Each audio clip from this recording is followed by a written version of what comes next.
એ સવાલ હું પૂછું છું, તમે ઓપ્શન સાથે છે, 4 ઓપ્શન તમને આપવામાં આવશે.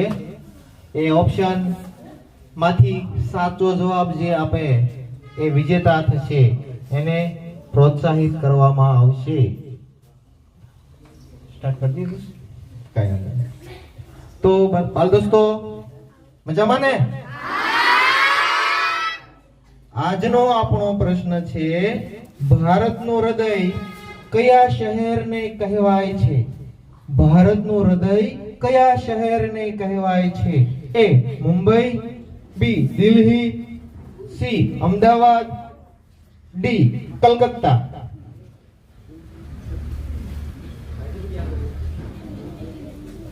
કેનિલભાઈ, વેરી ગુડ આન્સર. તો સાચો જવાબ છે દિલ્હી. ખૂબ સરસ. ફરીથી એક વખત તાળી.